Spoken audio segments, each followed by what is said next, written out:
तो कहानी कुछ इस तरह है। आज ही मैंने एक्शन रिप्ले मूवी देखी जिसमें नायक समय में यात्रा करके भूतकाल में जाता है और अपने माता पिता के झगड़े को मिटा देता है। फिल्म को देखकर बहुत मजा आया, बहुत हंसी भी आई और सोचा क्या कभी ऐसा हो सकता है कि हम समय में यात्रा करें। कुछ समय बीता तो मैं भूल गया समय यात्रा के बारे में। एक दिन विद्यालय गया तो सब लोग कहने लगे कि कल छुट्टी है। मैंने सोचा कल छुट्टी क्यों है। एक शिक्षक ने कहा, सर कभी कैलेंडर भी देख लिया करो, कल ईद है। मैंने कहा ठीक है। तभी एक मुस्लिम शिक्षक ने मुझे बताया, क्या फायदा छुट्टी का, देखा जाए तो ईद कल नहीं बल्कि परसों है। मैंने पूछा, आपको कैसे पता कि कल ईद नहीं है, आप कैलेंडर से ज्यादा जानते हैं। तभी शिक्षक ने कहा, हम ईद चांद देखकर मनाते हैं, पर कल यहां चांद नहीं दिखेगा। दुबई में कल चांद दिखेगा, इसलिए दुबई के लोग ईद मनाएंगे। हमें परसों चांद दिखेगा, इसलिए हम परसों ईद मनाएंगे। मेरा माथा ठनका, मेरे खुराफाती दिमाग में शरारत सूझी।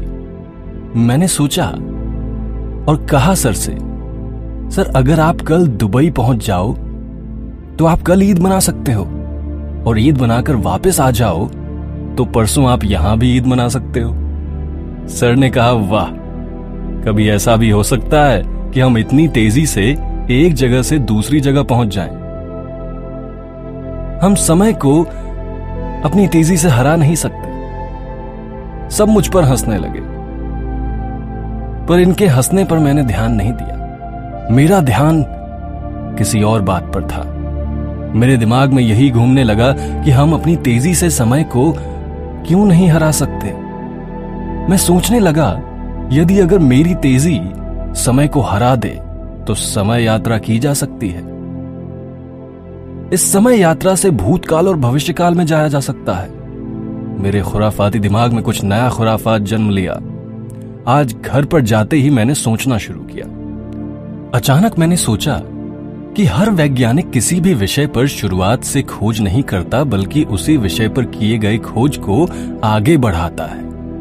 क्यों ना मैं भी समय यात्रा पर किए गए खोज की जांच पड़ताल करूं। मैंने समय यात्रा और टाइम मशीन पर लिखी बहुत सी लेखों को मोबाइल और इंटरनेट के जरिए पढ़ा।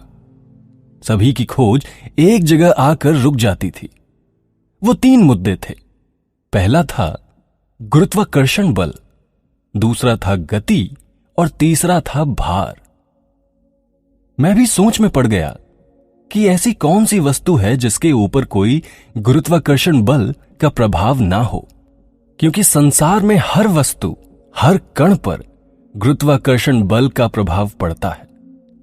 यहां तक कि जो धूल के कण आंखों से दिखाई नहीं देते, वो हवा से उड़कर कहीं ना कहीं नीचे जरूर आ जाते हैं।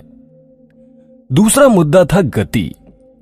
अब इतनी तेज गति किसी भी ईंधन में नहीं कि समय को हरा दे, क्योंकि सूर्य से निकलने वाली किरणें भी कुछ सेकंड पुरानी होती हैं। तीसरा था भार, जो कि इस पर सोचना नामुमकिन हो गया था, क्योंकि ऐसी कोई वस्तु नहीं जिसका भार ना हो।